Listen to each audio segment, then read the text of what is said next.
family from Brooklyn.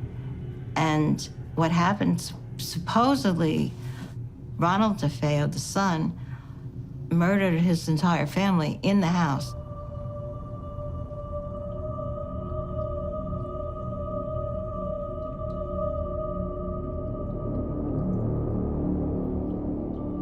Sometimes he reminded me of Charles Manson. Maybe they thought he'd get away with it, that it wasn't him, it was a ghost that did it. I said if anyone could haunt a house, it's him.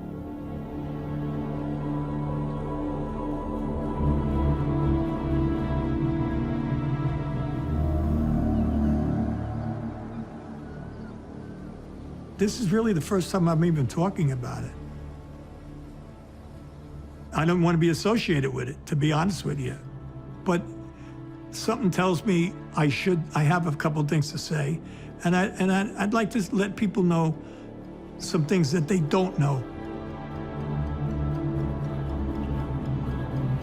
November 13th, 1974 was the last time I saw him. George told me that he had learned that the house was built on an Indian burial ground.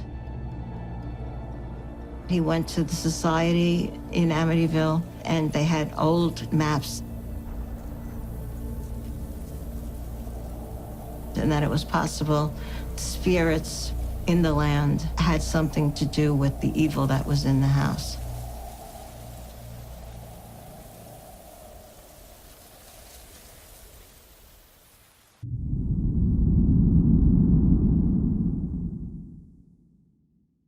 That was the trailer for the docu-series Amityville, an origin story, and this is Factual America. I'm your host, Matthew Sherwood.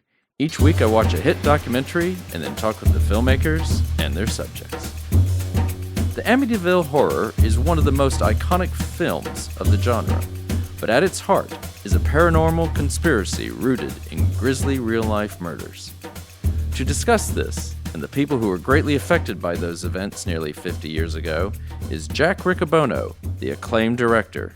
Join us as Jack and I relive the gritty early 1970s, the events that happened in Amityville, New York, and the ensuing cultural phenomenon and industry that is the Amityville Horror.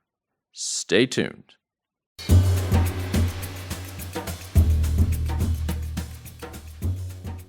Jack Riccobono, welcome to Factual America. How are things with you? Going well. Thanks for having me, Matthew. Yeah, it's great to have you on. Just to remind our listeners and viewers, we are talking about Amityville, an origin story. This released last year, actually, in the U.S., and I guess it's available on multiple streamers there. But for us here in the U.K., we've only just had the privilege of being able to watch it. It's released recently on BBC iPlayer, and that's where you can find it in the UK and the related territories. So, Jack, it's great to have you on. Usually, the way we start is just maybe it's kind of boring, but we ask you, what is Amityville, an origin story, all about? Maybe give us a little of a synopsis. Sure, absolutely. So this is a 4-part documentary series that is really the first kind of elevated look at all of the sort of crazy cultural stew of the 1970s that gave rise to the Amityville horror phenomenon. And that was, this big horror film that came out in 1979. It grossed, over $80 million in the US and went on to, tour the world internationally. And then it spun off over the years more than 40 sequels, prequels, DIY projects. It's had this kind of long tail in the horror history world, but it also has this true crime component because although the story is sort of based on the true story of the Lutz family that was haunted out of this house, this other family, the DeFeo family that lived there before them, was murdered in the house. And so it's got this kind of mix of paranormal and true crime genre. And we kind of look at all of the different factors in the 70s that kind of led to this becoming such a big hit in 1979 and beyond. Yes, I think that language you use is very appropriate. What did you say? Cultural stew or something like that? I think it is. Yeah, and as someone, as someone who was, I was a kid, but I remember when it came out, and it was scared the bejeebus out of me every time the ads ran on TV. This thing was just an amazing cultural phenomenon, still is, and came, late 70s. So it was after this wave of culture, horror classics of the period, Exorcist, Halloween, others have came out. But do you think this?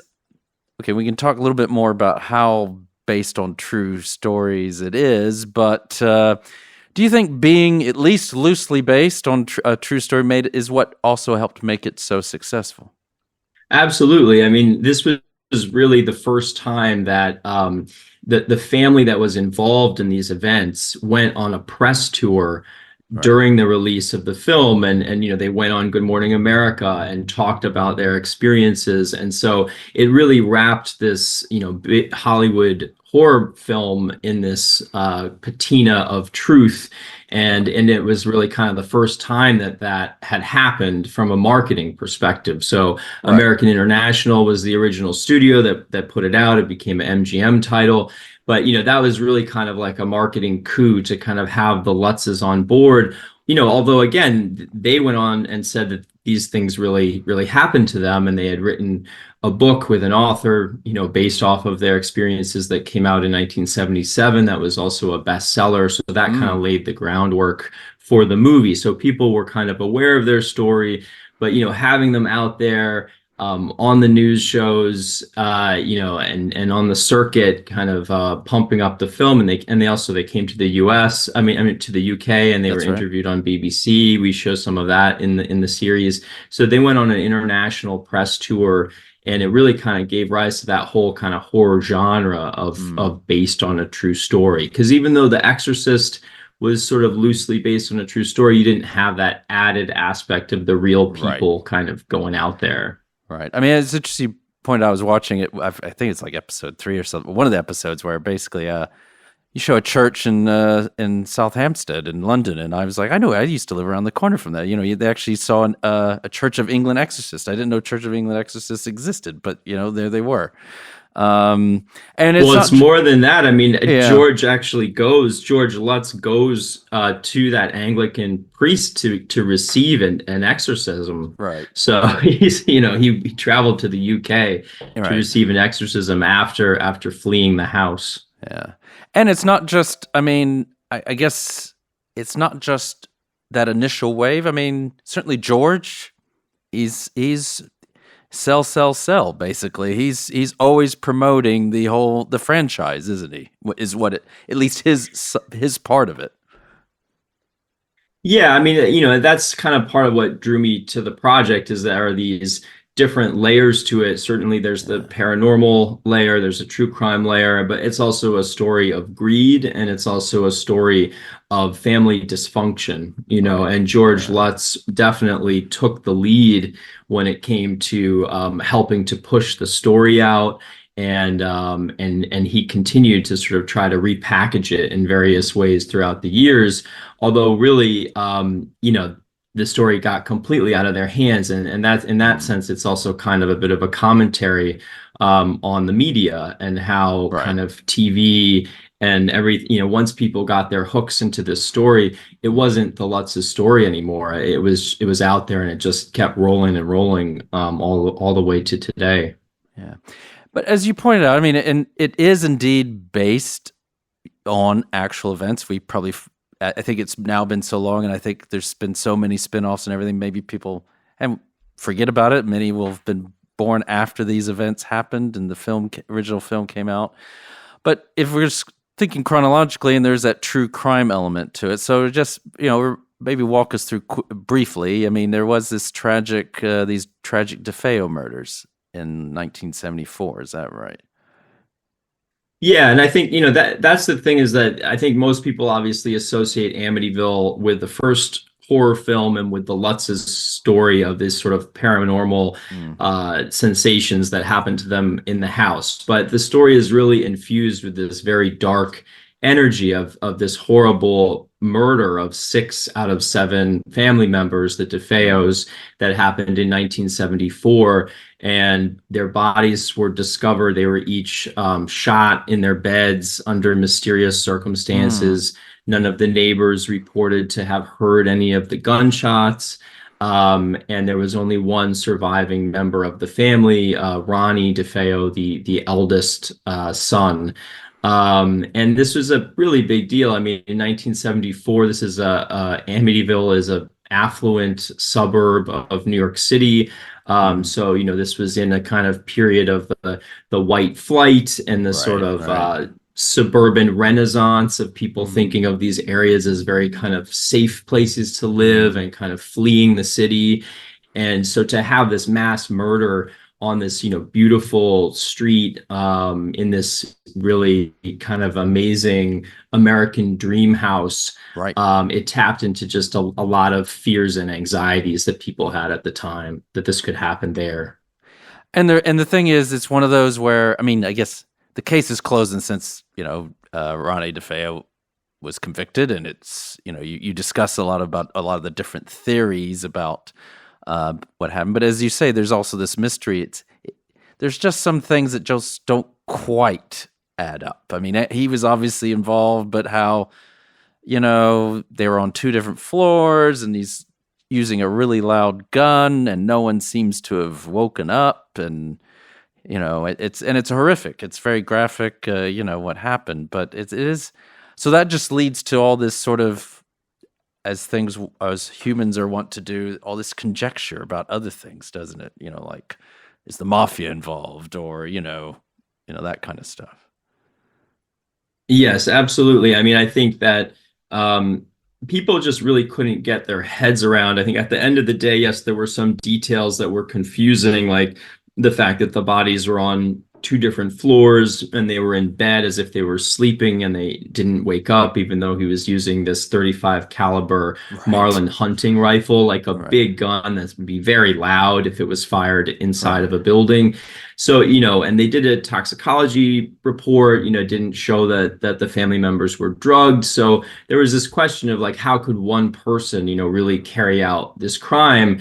But I mean, I think it goes deeper to that, which is just how horrifying it is, you know, that someone would murder their entire family, including their sisters and their brothers. You know, his youngest sibling was only 9 years old, you know, when the murders took place. And of course, his mother and father. So I think that just the darkness of the act, you know, and trying to make sense of that is also what kind of opened up the door. It's like there must be an explanation, you know, behind this. How could somebody do this? Exactly. And so then that brings us to back to the Lutzes. So George and Kathy, they move in with her 3 children from a previous marriage just a little over a year later, right? And they stay for 20. Yeah. You know, it's not that long between the 2 events. I mean, again, you know, there might be some listeners who don't know the story, and we don't need to rehash everything, but basically they stay for 28 days, but then they just literally run out of the house, claiming that there's all this paranormal activities going on, and then their claims become a source of controversy that lasts till this day, right? Yes, absolutely. So Ronnie is convicted in like November of 1975, and then within a few weeks, the Lutzes then move into the house. And so, you know, obviously there's some question of like, how much did they know about what happened in the house? And people, you know, immediately wonder, like, who would move into a murder house like that? I mean, obviously that happens, but like so soon after. And not only did they move into the house, but they also bought some of the furniture of the DeFeos, including the bed frames where some of them had been murdered, you know? So, I mean, it's pretty grisly kind of choice, which makes you kind of wonder, you know, what's going on there. But yeah, George Lutz was recently married to Kathy, and so he was the stepfather to her 3 kids, Danny, Christopher, and Missy. And Christopher, the middle son, is, you know, heavily featured in the series. It's the first time that he's really sat for a long form interview. He was 7 years old during that 28-day period, and he has shared a little bit over the years here and there, but this is really the first time that he goes through his own experience in the house during those 28 days and what the family feels they went through. And he maintains to this day that they did have a legitimate experience, even though he says that in the book and the movies it's been exaggerated, or that his stepfather George maybe exaggerated details in certain ways. He still maintains that something paranormal did occur to them in that house. Okay. I do want to talk about this in this new ground you cover that as others and other treatments, other whatever TV series haven't. But I think we're going to give our listeners and viewers a quick break. The other thing I was going to say is, you wonder about the Lutzs moving in. I wonder about the people who moved in after the Lutzs. You've got, What? the Cromarties or whatever they are. It's like, I don't know about that. I know the price came down by about $30,000, I think. But anyway, so we'll be right back with Jack. Go ahead. I was just going to say, to this day, every Halloween and even beyond every Halloween, people are still going by that house on a regular basis. So, I mean, again, it depends on your definition of what it means to be cursed, but certainly having people, get married on your lawn, do satanic rituals in your driveway. I mean, this stuff is like still happening right now. Well, I mean, you feature a little bit of that in one of your episodes, but it's just like all these selfies and stuff people take in front of the house, even though it's been remodeled. They've taken out some of the iconic features they've even changed the address, didn't they? I mean, they tried to, they changed the address. They fogged it on Google Maps, but all of these things, in some ways, it just adds, it just adds, right. And especially in the internet era, it just that gave the story a whole new life with amateur investigators who want to go out to the house and investigate for themselves. So it's hard to see this phenomenon sort of ever really being laid to rest. Right. And and now the term Amityville no longer means a little town in the South Shore of Long Island, right? You just say Amityville, which is why you didn't have to go into much more detail in your title.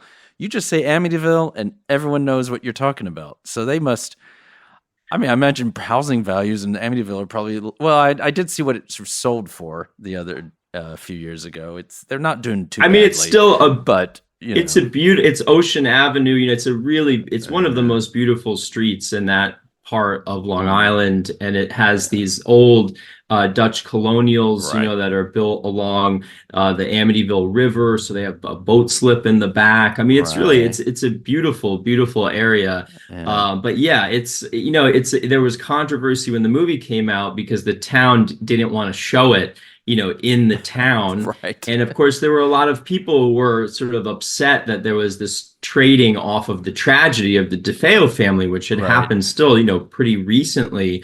And so that, that was something that we really wanted to do in the series, is also try to really humanize the DeFeos and bring them to life for people, because in the Amityville kind of space, their story really has been kind of abused and misrepresented in so many different ways. And so it was important to us to try to get those details right and to try to, really bring them to life for people in a real way. And not in the sort of cartoonish way that you see like in Amityville 2, for instance, which is sort of based on the DeFeos loosely. Right. And you track down, that's the thing, you track down these, the children's school friends, and they're still around, and some of them still live, I think, on the street, I guess. So that's, it's very... That was quite impressive. At least their memories and how like you said, give this make this real in terms of this family that's just become kind of a legend, really. This November it will be 50 years since the original murders. And so this was really kind of I think a kind of last opportunity for, again, some of these people that grew up around this time, that knew the DeFeos, that were friends with them, to be able to have their say. And we have, Tommy Marr, who was a close friend of Ronnie DeFeo's, who again has never sat for an interview before and came, to tell his story and speak about some things that people probably don't know. Because again, that was part of my question too, is sort of like everybody kind of hears Amityville and sort of rolls their eyes and thinks they've sort of heard it all before, but and there have been other documentaries made about this topic, but I think we really wanted to try to be the definitive source in a more elevated and thoughtful way to look at all of the cultural inputs, but then really also find these personal connections and people who experience things firsthand, so that as a viewer you can kind of judge for yourself. What do you think about this? Right. All right, that does give me an opportunity to give our listeners and viewers a break. We'll be right back with Jack Riccobono, the director of Amityville, an origin story. Came out last year, available in North America on various streamers, and here in the UK, you can check it out on BBC iPlayer. You're listening to Factual America. Subscribe to our mailing list or follow us on Facebook, Instagram, or X to keep up to date with new releases or upcoming shows. Check out the show notes to learn more about the program, our guests, and the team behind the production. Now back to Factual America. Welcome back to Factual America. I'm here with Jack Riccobono, the director of Amityville, an origin story, available on various streamers in North America, and you can find it on BBC iPlayer here in the UK. Jack, we've been, we're talking about, the DeFeo family, the Lutzs, in terms of this Amityville story, and this new sort of the new ground you're covering, because as you say, this has had lots of treatments, a lot of discussions, books, all kinds of stuff, but you do cover new ground. You're talking about, reaching out and meeting the people, sort of the last opportunity to meet with the people who actually knew the DeFeos and were friends with them. You already mentioned George, formerly Lutz, but he calls himself George Quaratino now. And you've already met. That's the father, but it's Christopher. Who's I'm in the sorry. Show, that is George sorry. has passed away, but it is Christopher. That's right. Christopher Quaratino, and you said something paranoid, but you spent a lot of time with him. It was very emotional for him because he went through a lot. The children, I think that's something we could also talk about, because I think that's maybe other ground that's not been covered, is about what the children really have had to go through in their lives. But yeah, he says, but does he go into much? I mean, he, to this day though, he is very adamant there was something paranormal, something otherworldly going on in those 28 days that they were in the house. Yeah, and Christopher has a very particular theory or belief about what it was that unlocked what happened to them in the house, that has to do with his stepfather, George.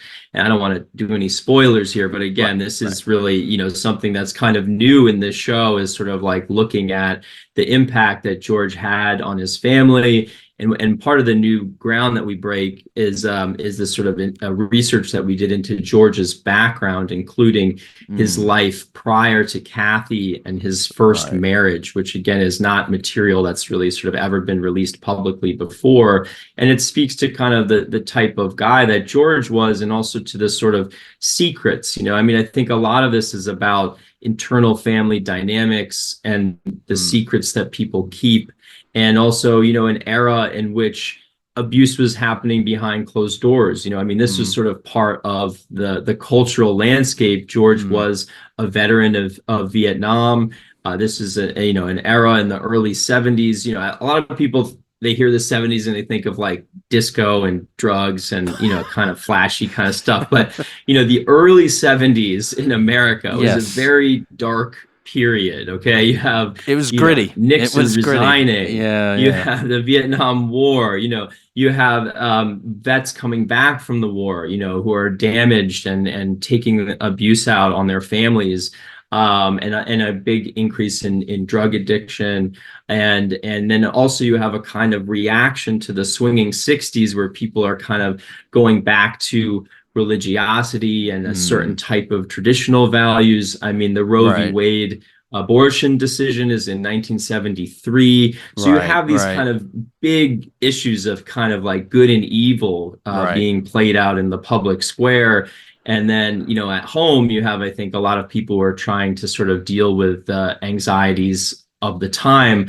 And part of that was also exploring kind of new belief systems, and that's kind of what we look at in the show also, is what was George into in this period of time. Yeah, and as you say, we don't want to do any, we don't need to go into too much detail or spoiler, but there's some interesting things he was into. I mean, he was, possibly dabbling with not just possibly, we know he's dabbling with the occult, right? And so that's that bit where you talk about sort of what George Lutz was doing when he was supposed to be doing transcendental meditation. He might have been doing he might have been ad-libbing a little bit. Let's put it that way.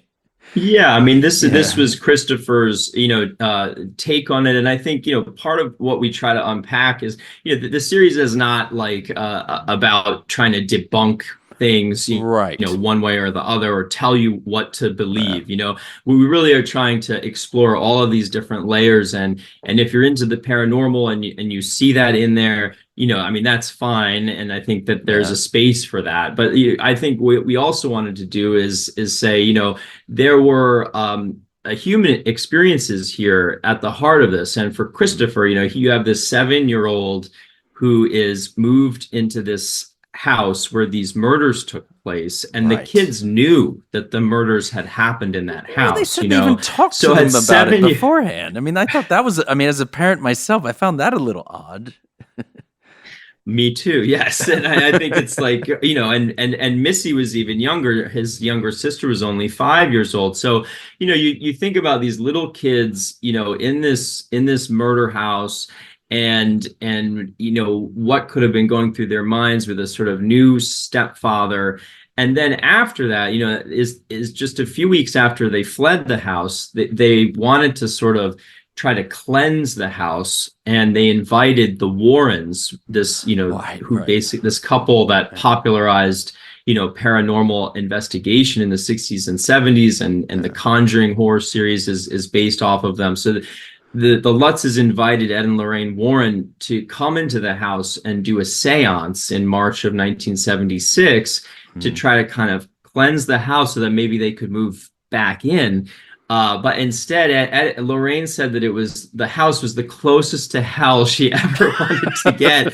And so she sort of validates, all of their stories of what happened to them. And that's what really sets off a media frenzy, because there were actual news crew there the night of the seance. And so it played on the local news in the New York City market. And then it just snowballed from there, because they saw all of just the appetite, for this story. And that led to them doing the book, which then led to them developing the movie. But then when you think about these little kids and their parents are going on an international media tour, and they're being turned into these sort of weird celebrities, about these 28 days that I'm sure must have been traumatic for the children. I think it just led to a very confusing place for Christopher and his siblings to experience all of that.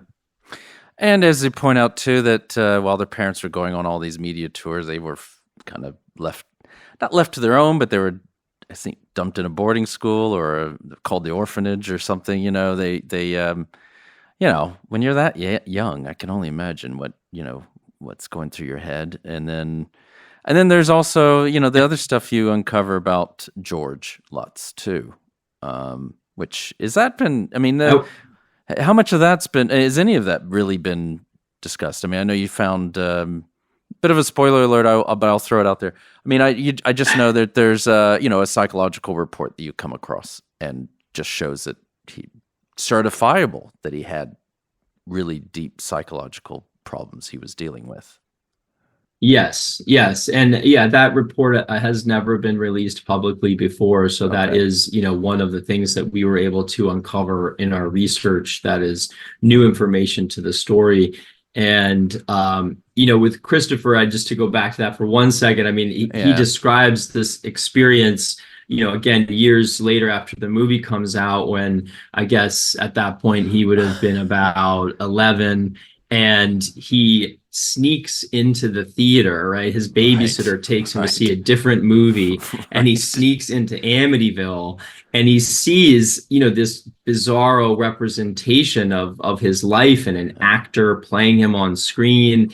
And then at school, the kids are saying that he's a liar, because he's saying that what happened to him is different than what's in the movie. So it's like the movie is the source of truth.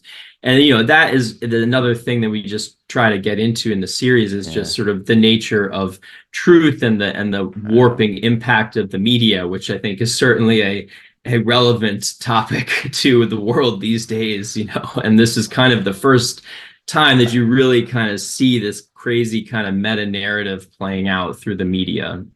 I mean, you talked about the early 70s and what a crazy time it was. I must say, I was thinking also about the current day stuff we've been through the last few years. But absolutely. Yeah, and then George Lutz himself has this. I mean, who knows what any of our perceptions of reality are, but he definitely had a philosophy that fictionalizing a few little things is okay to get a point across, doesn't he?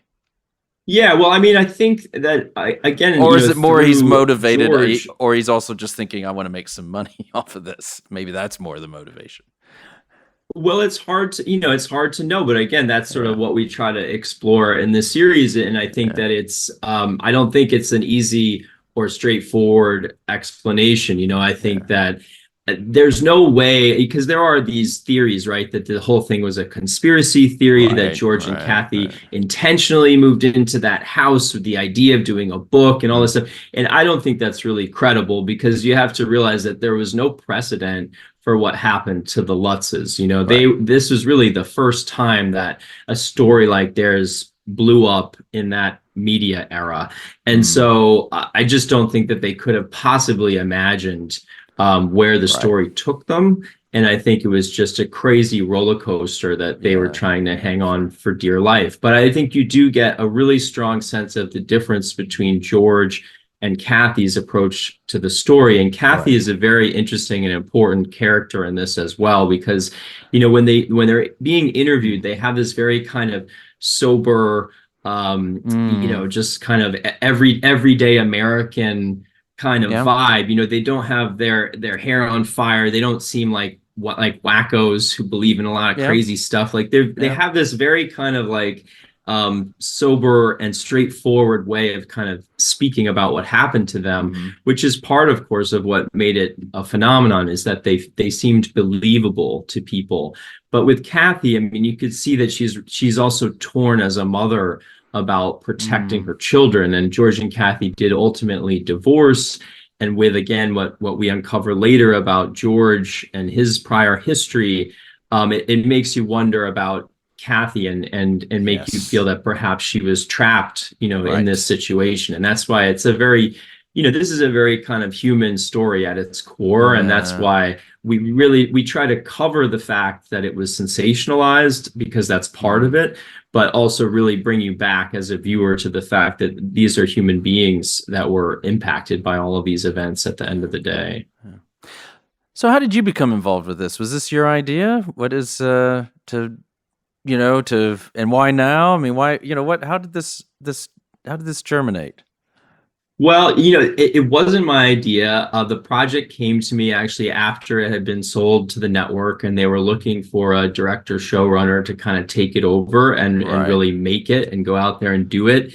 And I mean, I like certain types of horror, but I'm not like steeped in the genre. Yeah. And, when the project came to me, I hadn't even seen the Amityville Horror before. So, I come to it a little bit from the perspective of an outsider, which I think is not all bad, because you kind of have a fresh perspective on things when you come into it. And I did a whole crash course of reading the book and watching the movies and sort of soaking up, as much of the story as I could. And then, we had executive producers on board like Blaine Duncan and Brooklyn Hudson, who are really much more steeped in this world. And Blaine spent 20 years developing relationships with different people who we ended up featuring on the show. But for me, I just, I was drawn to this possibility of sort of this cross genre exploration. And I really felt like there was something unique about this series because you had this true crime component, but then you also had this paranormal story, and then you had this sort of larger cultural landscape that we could explore. So I like the challenge. I mean, the network was very into us trying to have jump scares in the I was going to show, ask, which is also so I was going to ask you, did the network know what they were getting into, at least when they brought you on? Because I mean, did they expect the project that you ended up making? Because I think I could see that they're trying to recreate the original. I don't.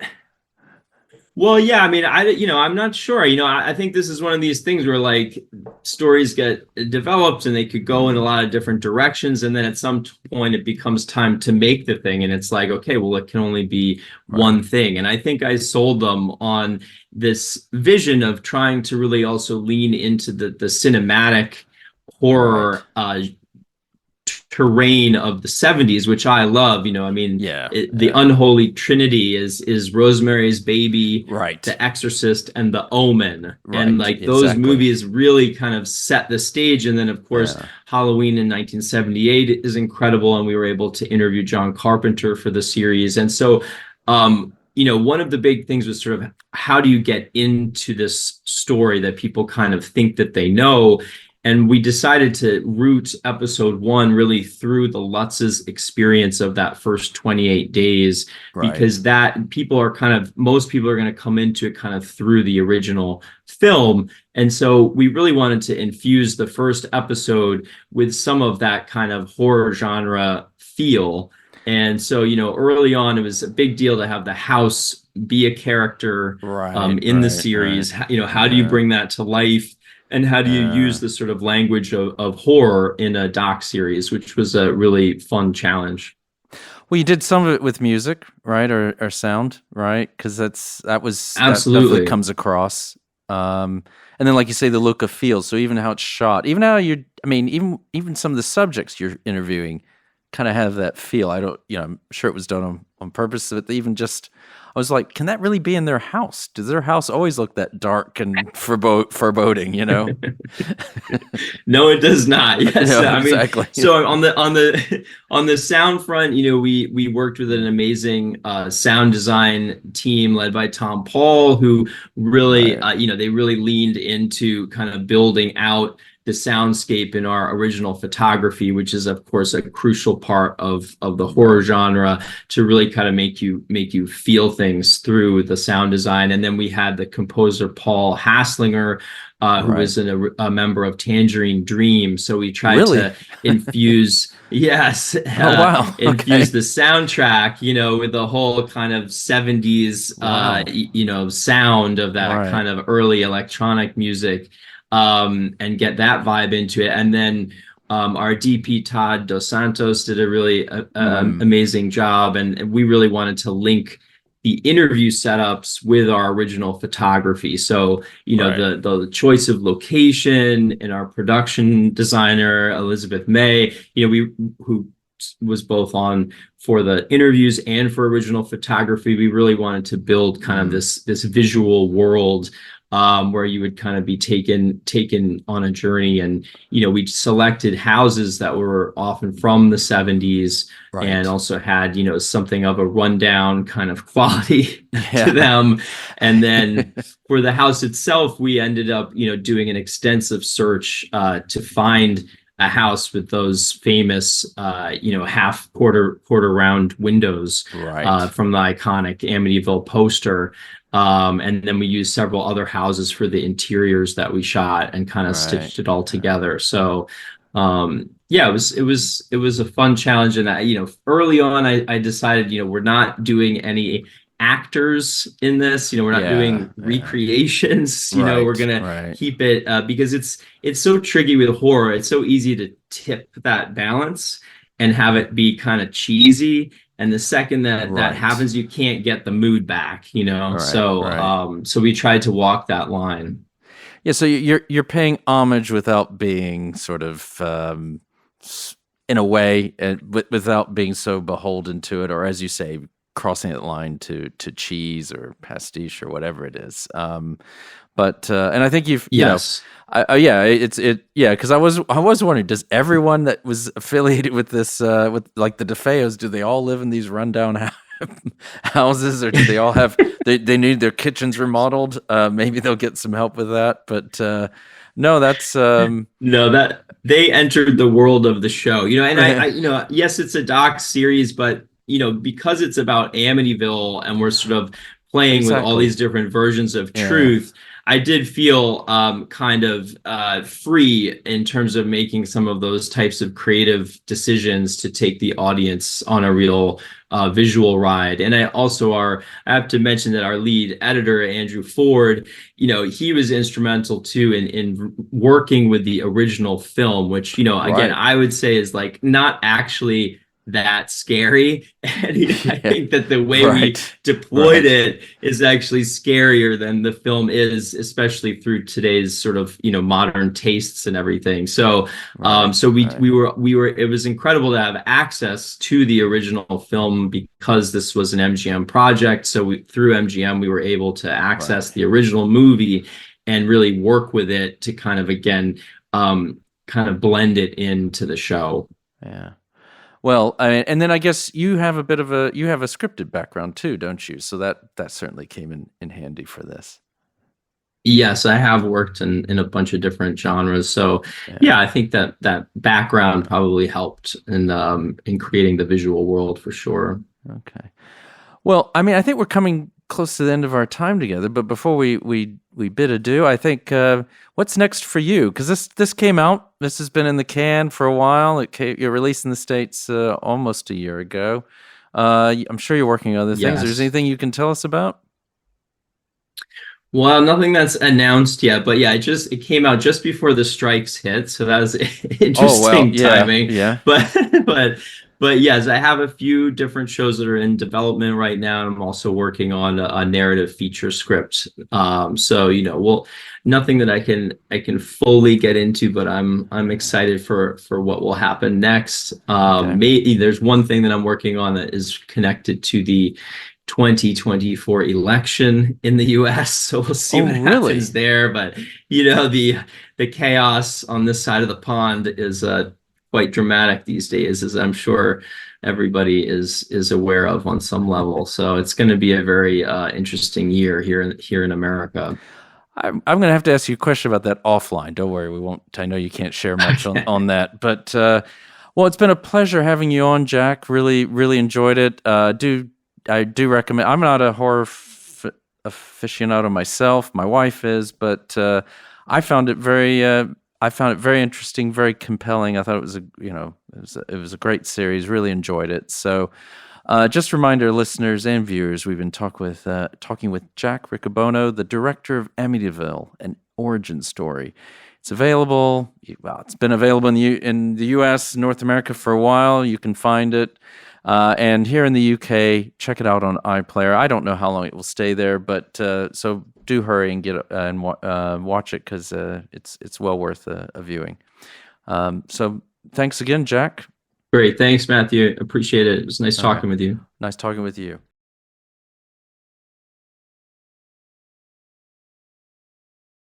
Thanks again for joining us on Factual America. A big shout out to everyone at Intersound Audio in York, England for their great studio and fine editing and production skills. A big thanks to Amy Ord, our podcast manager, who ensures we continue getting great guests onto the show and that everything otherwise runs smoothly. Finally, a big thanks to you, our listeners. Please keep sending us feedback and episode ideas, whether it is on YouTube, social media, or directly by email. And please also remember to like us and share us with your friends and family, wherever you happen to listen or watch podcasts. This is Factual America, signing off. You've been listening to Factual America. This podcast is produced by Alamo Pictures, which specializes in documentaries, television, and shorts about the U.S. for international audiences. Head on down to the show notes for more information about today's episode, our guests, and the team behind the podcast. Subscribe to our mailing list or follow us on Facebook, Instagram, and X. Be the first to hear about new productions, festivals showing our films, and to connect with our team. Our homepage is factualamerica.com.